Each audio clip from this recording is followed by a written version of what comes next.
நாட்களில் ஆலயத்திலே குடும்பத்தை காண்பதிலே கர்த்தருக்குள் நான் மகிழ்ச்சி அடைகிறேன்.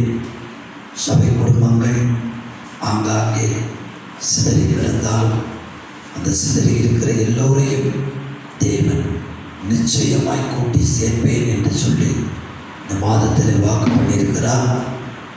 இந்த செப்டம்பர் மாதத்திற்கென்று வாக்குத்தத்தத்தை நாம் வாசிக்க கேட்போம்.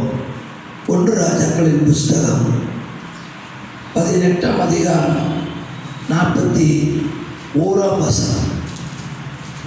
1 ராஜாக்களின் புஸ்தகம் 18ஆம் அதிகாரம் 41ஆம் வசனம். The First Kings chapter 18 verse 41. அதன் கடைசி பகுதி, பெருமழையின் இரைச்சல் கேட்கப்படுகிறது. இதை ஒரு தேசத்தில் ஆளுகிற ராஜாவுக்கு அவன் தீர்க்க தரிசனமாய் சொல்லுகிறான். ஏன் இந்த தீர்க்க தரிசனம்? பெருமழையின் இரைச்சல் கேட்கப்படுகிறது என்று ஆகாபுக்கு ஏன் சொல்ல வேண்டும்? அந்த அதிகாரத்தின் முதல் வசனத்தை பார்க்கும் பொழுது, அநேக நாள் சென்ற பின்பு, முதலாம் வசனம், 18ஆம் அதிகாரம் 1ஆம் வசனம், அநேக நாள் சென்ற பின்பு 3 வருஷம் ஆகிய கர்த்தருடைய வார்த்தை எலியாவுக்கு உண்டாகி, நீ போய் உன்னை காண்பி, நான் தேசத்தின் மேல் மழையை கட்டளை இடுவேன். கட்டளை இட்டேன் என்ற வசனம் கவனிக்க வேண்டும். ஒரு தீர்க்க தரிசனம் போல ஒரு வார்த்தை எலியாவுக்கு மாத்திரம்தான் வந்தது. அதை தேசத்திற்கு தேவன் சொல்லவில்லை. ஆனால் எலியாவின் மூலம் வந்த இன்னொரு தீர்க்க தரிசன வார்த்தை இருக்கிறது. அதே முந்தின அதிகாரத்திலே 17ஆம் வசனம், 17ஆம் அதிகாரம் 14ஆம் வசனம், கர்த்தர் தேசத்தின் மேல் மழையை கட்டளையிடும் நாள் மட்டும் போதும். அவர்கிட்ட என்கிட்ட கட்டளை வரல, அவர் கட்டளை இட்டா நான் பேசுவேன், வார்த்தை வரும். ஆனால் அவர் கட்டளை எழுதுகிற வரையிலும் உன் பானையில் இருக்கிற இந்த மாவு, உன் களையத்தில் இருக்கிற இந்த எண்ணெய் குறைந்தே போகாது. அடுத்த வசனத்தை பாருங்க. எலியாவின் சொற்படி கர்த்தர் எலியாவை கொண்டு சொன்னபடி அவள் ஆயத்தம் பண்ணினார். 16ஆம் வசனத்தை பாருங்கள். கர்த்தர் எலியாவை கொண்டு சொல்லின வார்த்தையின்படியே செலவழிந்தும் போகல, குறைந்தும் போகல. போதும். பாருங்க, ஒரு பெரிய ஆசீர்வாதம் வருவதற்கு முன்பதாக ஒரு பஞ்ச சூழ்நிலை அது எலியாவே வர வச்சுக்கிட்டது. அவரே தான் அவருடைய ஜீவனை கொண்டு சொல்லிட்டார், மழை பெய்யாது. இதை யாக்கோபு மிக அருமையாக எழுதுகிறார். 5ஆம் அதிகாரம் 16ஆம் வசனத்தை வாசியுங்கள். யாக்கோபு 5:17 எலியா என்பவன் நம்மை போல பாடுள்ள மனுஷனாயிருந்தும் மழை பெய்யாதபடிக்கு போதும். அப்படிங்க, மழை பெய்யலன்னு ஜெபம் பண்ணா இந்த உலகம் நம்மளை சபிக்குமா? சபிக்காது, நிச்சயம் சபி. ஏன்னா மழை விவசாயத்துக்கு தேவைப்படுது, மழை பெய்தா குடிநீர் தேவைப்படுது, மழை மிருக ஜீவன்களுக்கு தேவைப்படுது. மழை பெய்தால் எவ்வளோ வியாதிகள் மறையும், எவ்வளோ அசுத்தங்கள் நீங்கி போகும். குன்றுகள், அதாவது குளங்கள், ஆறுகள், பட்டி தொட்டிகள், ஏரிகள், கண்மாய்கள், கால்வாய்கள் எல்லாமே நிரம்பும். டேம்கள் எல்லாம் நிரம்பும். மழை பெய்யக்கூடாதுன்னு இவன் ஜெபம் பண்ணுறானே. அப்படியே எலியா சபையை நடத்தியிருந்தா விட்டு வச்சிருப்பாங்களா? விட்டு வச்சிருக்க மாட்டான். ஆனால் எலியா தைரியமாய் கருத்தாய் ஜெபம் பண்ணிட்டார். கர்த்தர் ஜெபத்தை கேட்டுட்டார். அப்பொழுது 3 வருஷம் 6 மாதமும் மழை பெய்யவே இல்லை. ஆனால் எலியாவும் ஒரு குடும்பமும் மாத்திரம் ஒருவேளை ராஜ அரண்மனையில் சாப்பாடு இருக்குது. அவன் ஏழைகளுக்கு கொடுத்தாலும் என்னன்னு தெரியாது. ஆனால் எலியாவை போஷிக்க கர்த்தர் காலங்கள் எடுத்து காலங்கள் என்று போனது, ஆறு வற்றி போனது. ஆனால் ஒரு விதவை வீட்டுக்கு அனுப்பினார். பெரிய அரண்மனைக்கு அவர் அனுப்பவில்லை, ஒரு விதவையின் வீட்டுக்கு அனுப்பி அங்கே அவனை அநேக நாள் போஷித்தார். பிற்பாடு கர்த்தர் பேச ஆரம்பித்தார். அவர் கட்டளையிட நாள் மட்டும் வசனம் வருது, ஆனால் அவர் கட்டளை இடவேன்னு சொன்னார். அப்போ நான் என்ன செய்யணும்? மழை வரணும், ஒரு பெருமழையின் இரைச்சல் கேட்கப்படுகிறதுன்னு சொல்லிட்டு அவர் என்ன பண்ணினார்? அதே யாக்கோபு 18 வசனத்தை பாருங்கள். மறுபடியும் ஜெபம் பண்ணினான். அப்பொழுது வானம் மழை பொழிந்தது. பூமியின் பலன் அற்று போனது, கைகளின் பிரயாசம் இல்லாமல் போனது. 128ஆம் சங்கீதத்தை கல்யாணத்தில் வாசிக்கிறாங்க. உன் கைகளின் பிரயாசத்தை நீ சாப்பிடுவாய், உனக்கு பாக்கியம் நன்மை. உன் மாமியார் வீட்டில் போய் ஒரு மாதம் தங்கி சாப்பிடுவாய், உன் மாமனாரின் பணத்தை உறிஞ்சி சாப்பிடுவாய், உன் பெற்றோரின் பணத்தை உறிஞ்சி சாப்பிடுவாய், உன் பிள்ளைகளை உறிஞ்சி வடிகட்டி சாப்பிடுவாய் எழுதி வச்சாரு. உன் கைகளின் பிரயாசம். அப்போ கைகளின் பிரயாசத்தின் பலன் வரணும்னா, பாக்கியம் வரணும்னா என்ன? மழை வேணும். ஆமாம், அதுக்கு கீழே திராட்சை தோட்டம், திராட்சை கொடி, அப்படி எப்படின்றார். ஆனால் இது கேட்கிற என்னுடைய பிள்ளைகளே, நான் செய்திக்குள்ளே வருகிறேன். பெருமழையின் இரைச்சல் கேட்கப்படுது. இந்த செப்டம்பர் மாதத்திலே பெரிய காரியங்களை நீங்கள் கேள்விப்படுவீர்கள், பெரிய அதிசயங்களை நீங்கள் கேட்பீர்கள், பெரிய அற்புதங்களை நீங்கள் கேள்விப்படுவீர்கள். கேட்கப்படுகிறதுனா ஒரு மனுஷனுடைய காதுகளில் ஒருத்தர் இன்னொரு இடத்துலேருந்து செல்போன் மூலமாக சொன்னால் கேட்கும். அடுத்தது சில வீட்டு வாசற்படியை வந்து தட்டி கூப்பிட்டால் கேட்கும். சில சகோதரிகள் சில சபை போதகரை ஃபோன் பண்ணி அழைத்து சில ஆசீர்வாதங்களை அறிவிக்கிறார்கள். நீங்கள் வீட்டுக்கு வாங்க பாஸ்டர், நீங்கள் நாங்கள் சொல்கிற இடத்துக்கு வாங்க, இப்படி சொல்லி தட்டி கேட்கிற, அப்படி கொடுப்பே என்று சொல்கிற அந்த வார்த்தை வருவதற்கு சந்தோஷமும் மகிழ்ச்சியும் வருகிறது. அதுபோல தூரத்தில் இருந்து சந்தோஷத்தின் சத்தம் உனக்கு கேட்க போகுது. தூரத்தில் இருந்து ஒரு மகிழ்ச்சியான சத்தம் கேட்க போகிறது. ஒரு பிள்ளை பேறு பாக்கியத்தை அவர் அடையும் பொழுது, அது கேட்கும் பொழுது அந்த குடும்பத்துக்கே மகிழ்ச்சியின் சத்தம். மணவாளனின் சத்தம் கேட்கும் பொழுது மணவாட்டி சந்தோஷப்பட்டு தானே ஆக வேண்டும். இதை கேட்கிற அன்பு தேவ பிள்ளைகளே, அப்போ எலியா என்ன செய்தார் என்றார், இந்த பெருமழை என்ன மழை? இது அழிவை கொண்டு வருகிற மழை அல்ல. மழை 3 விதமாய் வருகிறது. ஒன்று, ஒரு மழை அழிவையும் கொண்டு வந்தது. வட இந்திய தேசத்தில், வட இந்தியாவில் அழிவுகள் ஏற்பட்டு கொண்டது. சில வெளி தேசங்களிலே அழிவுகள். இந்த மழை அழிவின் மழை அல்ல. ஆகாபை பார்த்து சொல்லுகிறார், எனக்கு கேட்குது, நீ சாப்பிடுப்போ. ஆனால் அதற்கு முன்பதாக ஆகாபின் நிலைமை என்ன? வாசிக்க கேட்போம். 18ஆம் அதிகாரத்திலே கர்த்தருக்கு ஸ்தோத்திரம் 5ஆம் வசனத்தை பார்ப்போம்.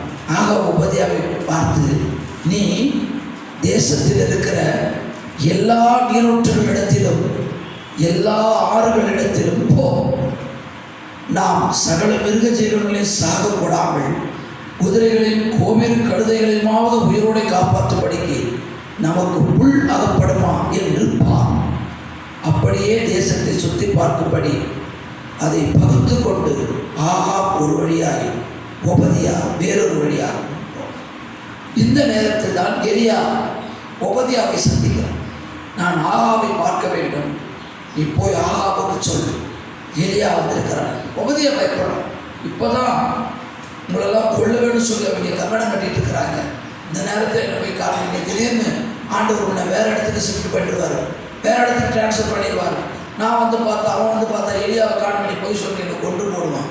நானே ஏற்கனவே 100 தீர்க்கதரிசிகளை 50 பேராக பிரித்து அவங்களுக்கு சாப்பாடு கொடுத்துட்ருக்கிறேன், ஒடிச்சு வச்சு தீர்க்கதரிசிகளை பராமரிச்சுட்ருக்கிறேன்.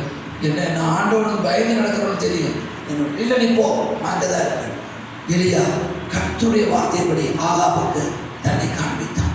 ஒரு பரீட்சை நடக்கிறது, அதில் ஒரு எழுப்புதல் சத்தம் வருகிறது. இந்த மழை எழுப்புதலின் மழை. கர்த்தரே தெய்வம் என்று ஆர்ப்பரிக்கிறார். அந்த எழுப்புதல் முடிந்தவுடனே இங்கே புல்லகப்படுமா தண்ணீர் அகப்படுமான்னு சொல்கிறான். வாய்ட்டா சொல்கிறேன். கர்த்தர் என்ன சொல்கிறார், நானே உன் மேய்ப்பன், நானே உன் மேய்ப்பனாக இருக்கிறேன், கர்த்தரின் மேய்ப்பராக இருக்கிறானா தாழ்ச்சியடையே. அவர் என்னை புல்லுள்ள இடங்களில் வைத்து அமர்ந்த தண்ணீர் அடையே. புல்லும் இல்லை, தண்ணீரும் இல்லை. அப்போ அந்த ரெண்டும் என்னன்னா, எலியா அங்கே ஒரு மேய்ப்பனாக காணப்பட வேண்டும். பிதாவை நோக்கி ஜெபிக்கிறார். தன் முகம் தன் முழங்காலில் பட குனிந்து ஜெபித்தார். நல்லா பாருங்க, ஜெபம் ஆரம்பிச்சுட்டு ஒரு விசுவாசம் முழங்கால் அடிச்சிருக்கும். ஒருவேளை அவனுக்கு தாகம் எடுத்திருக்கும். நம்ம ஜெபிக்க ஆரம்பிச்சு இன்னும் சத்தம் கேட்டுச்சு, அதுக்குரிய சூழ்நிலை வரலையே. கொடுப்பேன்னு சொன்னாங்களே, கொடுக்கலையே. நாங்கள் அனுப்புகிறோன்னு சொல்லுவாங்க, அனுப்பாமல் போயிடுவாங்க. நாங்கள் இதோ உங்களை அப்படியே தூக்கி நிறுத்திடுறோன்னு சொல்லுவாங்க. சத்தம் தான் கேட்டுச்சு. இல்லை, தன் வேலைக்காரனை பார்த்து போய் கொஞ்சம் கடலுக்காக அவங்க உயர்ந்த சிகரத்தில் இருக்கிறாங்க. ஒரு ஹெலிகாப்டர் பறக்கிற தூரத்தில் அந்த சிகரம். நன்றாக கவனிங்கள். அங்கிருந்து பார்த்தா கடற்கரை தெரியுது. கடற்கரை சமுத்திர முகமாய் பார். ஏதாவது தெரிகிறது? பதில் எப்படி வருது பாருங்க. ஜெபிக்கிறவன் எளியா கருத்தாய் ஜெபிக்கிறவன் வல்லமையின் தேவ மனுஷன் எப்படி வருகிறது? வாசிங்கள் 43ஆம் வசனம். நோக்கி நீ போய் சமுத்திர முகமாய் பார் என்றான். அவன் போய் பார்த்து ஒன்றும் இல்லை என்றான். வார்த்தை எப்படி வருது? ஜெபிக்கிறவனுக்கு முதல் என்ன வருது? பெருமழையில் இறைச்சலை கேட்குத. வேலைக்காரன் பதில் எப்படி கேட்குது? இது என்ன பாருங்க, நெகட்டிவா வருது, பாசிட்டிவா. இம்பாசிபிள் பாசிபிள் கவனிங்க. ஆனா எலியா சோர்ந்து போகல. த நான் ஸ்டாப் பிரேயர். கருத்தாய் ஜெபம் பண்ணி மழையை நிறுத்தணுமே. இப்போ நம்ம மறுபடியும் ஜெபம் பண்றோம், ஒரு அறிகுறி இல்லையே. ஆண்டவர் மறந்துட்டாரோ? இங்கேயாவது வேற அலுவலாக போயிட்டாரா? என்னன்னு தெரியலையே. சரிப்பா, நீ ஒரு 7 தரம் போய்ப்பார். நான் 7 பகுதியை ஜெபிக்கிறேன். ஏற்கனவே ஒரு முறை ஒரு சிம்பிள் ப்ரேயர் பண்ணியிருப்பார்னு நினைக்கிறேன். வல்லமையா ஆண்டவரே மழையை நிறுத்தினேன், ஆமே. ஆனாலும் இப்போ மழை வேணும்பா, நான் ஆகாப்பு வேற காண்பிச்சுட்டேன், அவனை போன்னு சொல்லிட்டேன், மழை வந்து அவனப்பா, இல்லைன்னா என்ன உயிரோட விட மாட்டாமான்னு சொல்லி முடிச்சுட்டு பாரு. போய் பார்த்தா ஒன்று 7ஆம் தரம் இவன் வாசி அடுத்த வருஷம். இதோ சமுத்திர முகமாய், சமுத்திரத்திலிருந்து ஒரு மனுஷனுடைய உள்ளங்கையத்தனை சிறிய மேகம். பாருங்க, அன்னைக்கு இயேசுநாதர் 5000 பேரை உட்கார வேண்டாட்டார். கான்ஃபரன்ஸ் நடத்திட்டு இருக்கிறார். ஒரு பெரிய சுவிசேஷ கூட்டம், 5000 பேர் புருஷன் மாத்திரம், 7000 தாண்டி உட்காந்துட்டு இருக்குது. சாப்பாடு போடக்கூடாதுன்றார். பயப்படுறானுங்க. அப்போதான் ஒரு சின்ன பையன், சின்ன தட்டு, கொஞ்சம் அப்பம், கொஞ்சம் மீன். அது போல தான் இந்த பதில் இருக்குது. ஒரு உள்ளங்கை அளவு மனுஷன் கொடுத்தா உனக்கு உன்னதமான மாதிரி கொடுக்க மாட்டான். உள்ளங்கை அளவு. அவன் எவ்வளோ கட்ட பெரிய பணக்காரனை கூட கையில் எவ்வளோ கட்டு பிடிக்க முடியும், எவ்வளோ அரிசி எடுக்க முடியும், எவ்வளோ கோதுமை வாங்கி கொடுக்க முடியும். உள்ளங்கை அளவு தான், உள்ளங்கை அளவு. அப்போ மனுஷனுடைய சிறு மேகத்தில் அவர் பெரிய விசுவாசம் வச்சார். ஆமாம், அதை என்னிடத்துல கொண்டு வாருங்கள்ட்டார். உங்களிடத்துல எவ்வளோ முடியும்? 200 பணத்துக்கு இவ்வளோ பேரை கோஷிக்க முடியாது, அனுப்பிவிடும். வேண்டாம், வழியில் சோர்ந்து போவார். அதே போல எலியா கொஞ்சம் மேகம் இப்படியா பெருமழை வரும். அது லேசாக களைஞ்சிருமே. ஆனால் களையிற பனி மேகம் அல்ல, அது வெண்மேகம் அல்ல, ஒரு புள்ளி மாதிரி கருப்பாக தெரியுது. ஒரு உள்ளங்கை எத்தனை, உள்ளங்கை எத்தனை, உள்ளங்கை எவ்வளோ இருக்குது? வட்டம் போட்டால் ஒரு கேம்பஸில் சின்ன வட்டமாக போட்டுடலாம், அவ்வளோதான் உள்ளங்கையாகும். என் கை சிறிய கை, என்னை விட பெரிய கை இவ்வளோ இருக்கிறீங்க. ஒரு பெரிய கைப்பா, அவரை போய் பாரு. கிராமத்திலே பெரிய மனுஷன், பெரிய கையோடு. பேதுருக்கு சிறு மீன்களை தான் கடத்த கொடுத்தார். ஆனால் பேதுரு ஊழியத்தை விட்டு போறேன்னு சொன்னதோ பெரிய மீனாக கொடுக்குறார். கேட்கிற அன்பு பிள்ளைகளே, முதல் சில சிறு மீன்களை தான் கொடுத்தார். கடைசியில் பார்த்தா பெரிய மீன்களை எடுத்துட்டு வரோம். ஆண்டவர் முதல் நமக்கு காட்டுறது ஒரு சின்ன வேலையாக இருக்கலாம், ஒரு சின்ன படிப்பாக இருக்கலாம், ஒரு சின்ன காரியமாக இருக்கலாம். அதை எடை போட்டுறாதீங்க. அதை வச்சு ஆண்டவர் சிறியவரை எடை போட்டுறாதீங்க. ஒன்றே ஒன்று சொல்லுகிறேன், கவனிங்க. அந்த சின்னதை காண்பிக்கிறார்ல, தொடர்ந்து ஜெபம் பண்ணணும். அந்த சிறியதை பெரியதாக்க அவர் வல்லவராக இருக்கிறார். உங்களுடைய சின்ன வகுப்பு, சின்ன பாடத்தை பெரிய பாடம் செய்ய வைப்பார். நீ நுழைந்த ஒரு சிறிய சம்பளம், ஒரு சின்ன வேலையா இருக்கலாம், அதை பெருசாக்க அவரால் முடியும். அதே இடத்துல அல்லது வேறு இடத்துக்கு கொண்டு போகலாம். அதனால ஆனா கடுகு செய்தது இதில் நல்லா கவனிக்கணும். கடுகு எடுத்துக்கலாம். ஆண்டவர் அந்த கடுகு எடுத்து உருட்டி, கடுகளவு விசுவாசம் தான், அது சிறிய விசுவாசம் இல்லை. கடுகு பூரண வடிவம் உள்ளது. எங்கேயும் சொட்டை சொடுகு கொஞ்சம் மாதிரி வளர்ச்சின்னு இப்படி நெளிச்சுட்டு இருக்கிறது. 1வது புள்ள போடுற வட்டத்துக்கும் ஒரு காலேஜ் படிக்கிற புள்ள போடுற வட்டத்துக்கும் இன்னைக்கு எல்லாம் வழியில் கொண்டு போகுது. கேம்பஸை பயன்படுத்த மாட்டேது, வட்டத்தை படக்குன்னு போடுது.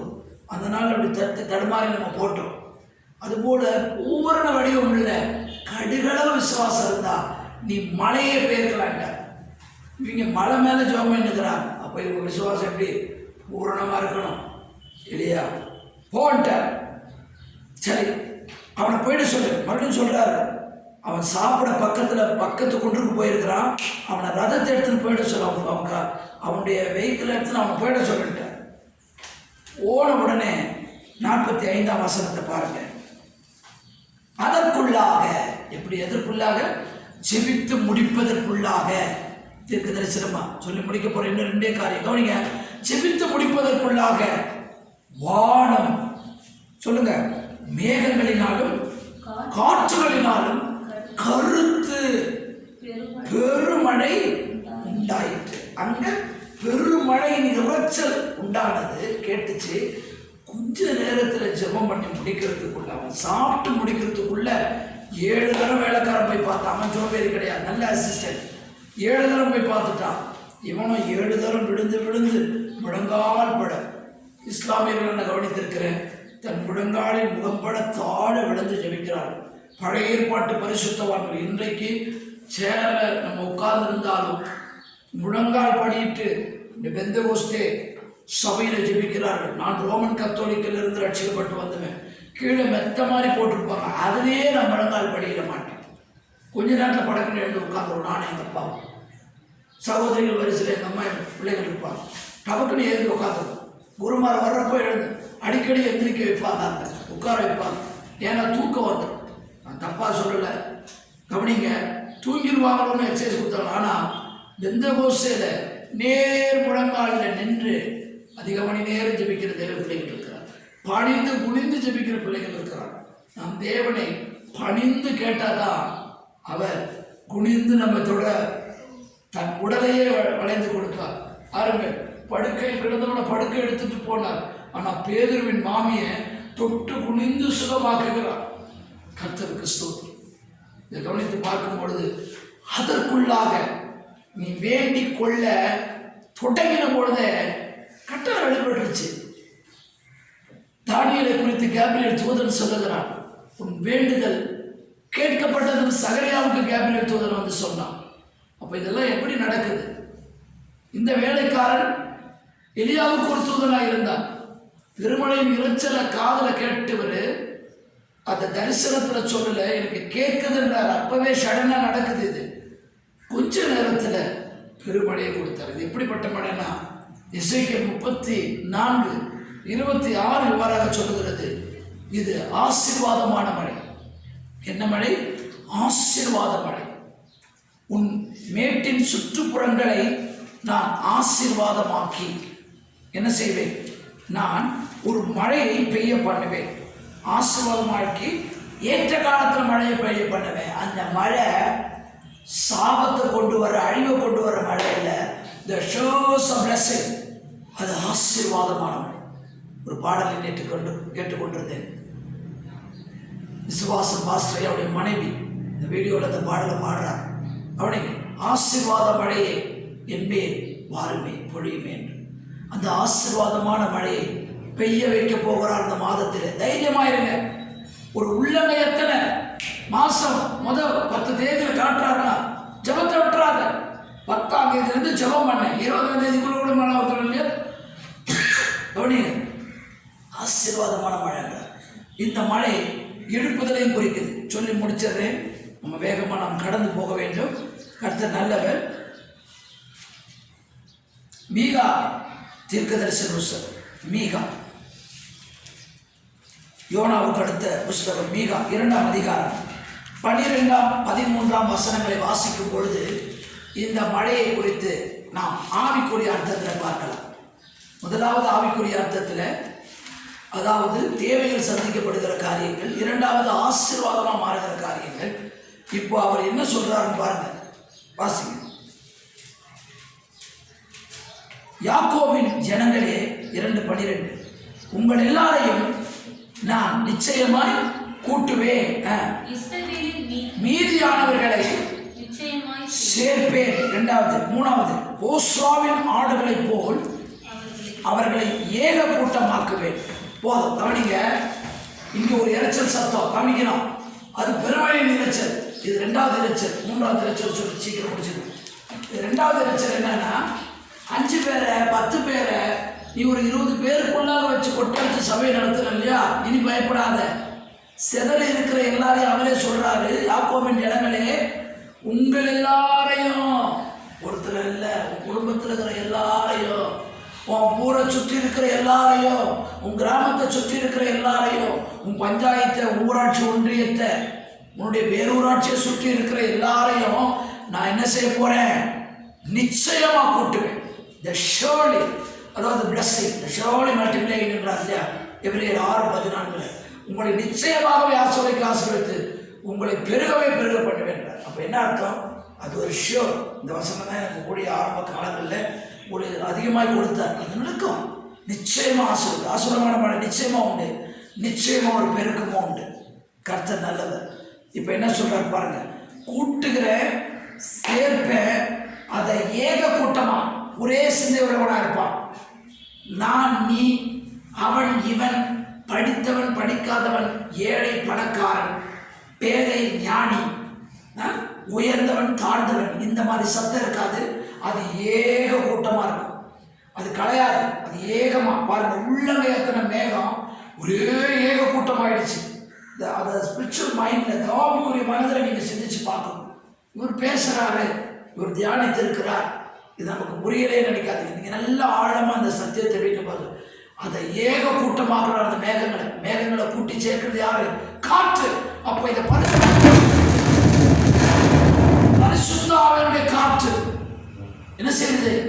மேகங்களை கூட்டுவது போல, அன்றைக்கு காடைகளை கொண்டு வந்து பாளையத்தில் போட்டது போல. கவனிக்கணும். கர்த்தருக்கு ஸ்தோத்திரம். அன்றைக்கு காடைகளை கொண்டு வந்து போட்டது போல, அன்றைக்கு இயேசுநாதர் வந்து ஒரு திருவிழா கூடினது போல, கர்த்தர் ஒரு சபையிலே ஒரு ஏக கூட்டத்தை கொண்டு வர போகிறார். அவரே சேர்க்க போகிறார். அவரே அது சேர்ந்த பிறகு என்ன உண்டாவது? தொடர்ந்து வாசிங்க. தன் தொழுவத்துக்குள்ளே, சீக்கிரம் தெரியலையா? தன் தொழுவத்துக்குள்ளே, இந்த 12ஆம் வசனத்தின் நடுப்பகுதி, சேர்ந்த மந்தைக்கு சமானமாய் ஜனத்திரளினாலே பெருமழையின் இரைச்சல் ஒரு ஆசீர்வாதத்தை கொண்டு வருது. இந்த இரைச்சல் ஒரு பெரும் கூட்டத்தை கர்த்தர் நிச்சயமாய் நம்மை காண செய்யும். இந்த இடத்துல பெரிய கொடுத்து பார்க்க முடியாது, சொல்ல முடியாது. உனக்கு கப்பல்ல ஏறன்னு சொல்லிடுவார். நீ போட்டில் இருக்கிற, அதுல கொஞ்சம் தான் சேர்க்க முடியும். கப்பல்லனா பெரிய மீன்கள். அன்னைக்கு பாருங்க, வழி கிழிந்து போகத்தக்கதாக படகை தந்து பக்கத்தில் படகை நிரப்பினான். ஆனா இங்க 153 பெரிய மீன்கள் அதை இழுக்க மாட்டாம இழுத்து வந்து சேர்த்தான் கரைக்கு. இயேசுநாதர் ப்ரிப்பேர் பண்ணுகிறார் ஃபாஸ்ட் ஃபுட். ஒரு கொஞ்சம் சிறு மீன்கள் அவர் எப்படி பிடிச்சாரோ, அவருடைய கையை நின்று அப்படி எடுத்துனுப்பார். தொட்டிக்குள்ள இருக்கிற மீனே நம்மளால அதை வலையை போட்டு தான் பிடிக்க முடியுது. கையில் பிடிச்சி பாருங்க, பிடிக்கவே முடியாது. மீன் கடைக்கு போயிருக்கிற ஒரு வலுவலுன்னு ஒரு மீன் பாம்பு மாதிரி நினைச்சிட்டு இருக்குது, அதை பிடிக்கவே முடியல. ஆனால் அவங்க பக்குவமாக பிடிக்கிறாங்க.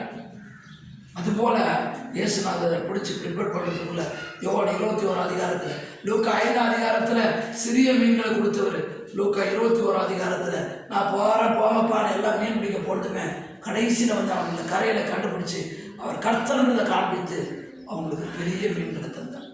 அப்போது ஜனத்திரளினாலே வருகிற ஒரு இரைச்சல். இந்த இரைச்சலில் நான் ஊழியம் செய்திருக்கிறேன். பல லட்சம் மக்களுக்கு நான் ஊழியம் வர்ஷிப் நடத்தியிருக்கிறேன். பல ஆயிரம் மக்களுக்கு நான் பிரசங்கித்திருக்கிறேன். ஆனால் இன்றைக்கு நம்ம ஒரு படகுல ஏறுவது போல இருக்கலாம். ஆனால் இந்த படகை நிரப்ப அவர் வல்லவராக இருக்கிறார். விசுவாசிகள் ஒரு ஆமேன் சொல்லுங்க. ஆமேன். ஆமேன். அடுத்த இரைச்சலை பார்த்து நாம் முடிப்போம். கர்த்தர் நல்லவர். மூன்றாவதாக ஒரு இரைச்சல், அது கொஞ்சம் ஒரு வித்தியாசமான இரைச்சல்.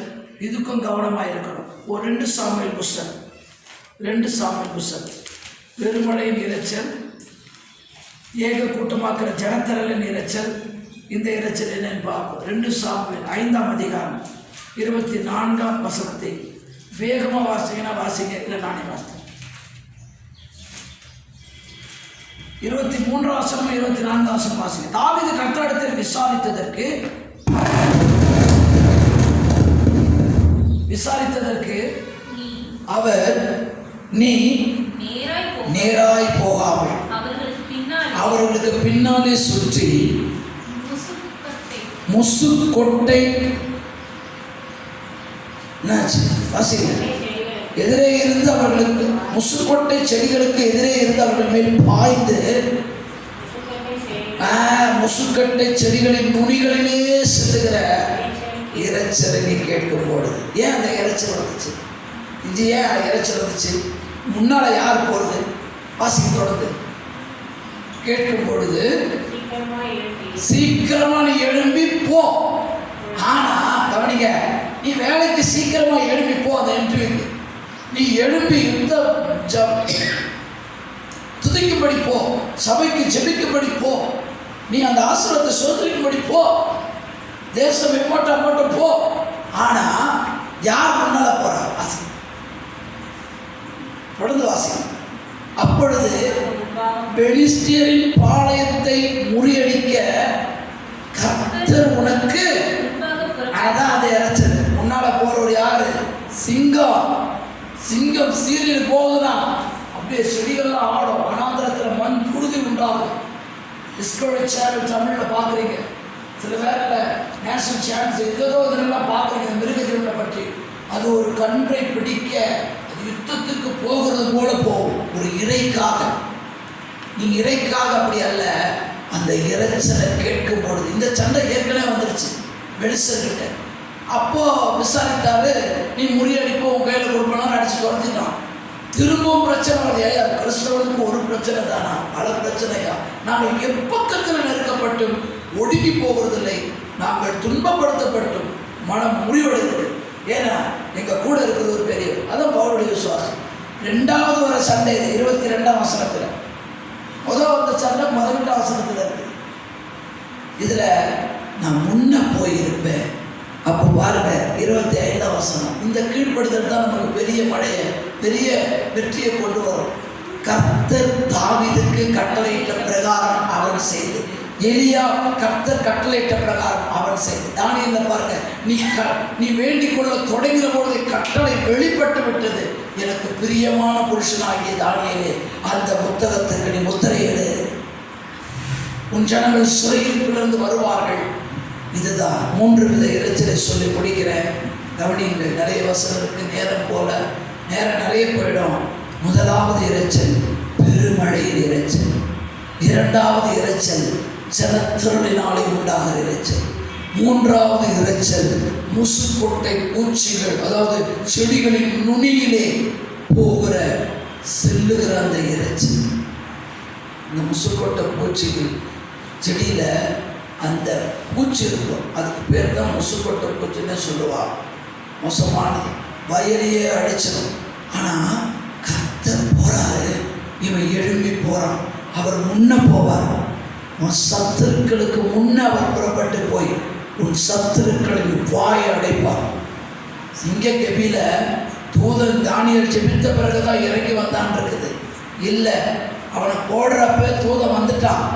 அவன் ஜெபிக்கிற பொழுது உள்ள போய் கட்டி போட்டான். ஆமேன்னு சொல்லுங்க.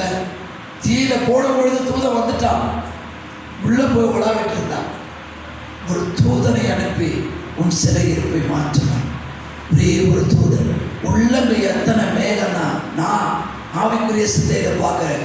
என் தேவனுடைய கரம் சிலுவையில் அறையப்படுவதற்கு முன்பதாக அவர் கரத்தை காண்பித்திருப்பார்.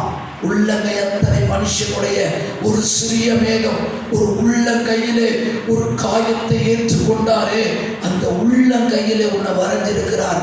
உள்ளங்கையளவு அவர் கொடுக்க மாட்டார். உன் பிள்ளைகள் சாப்பிட்டு திருப்தி அடைந்து மீதி எடுக்கிற அளவுக்கு அவர் கொடுப்பார்.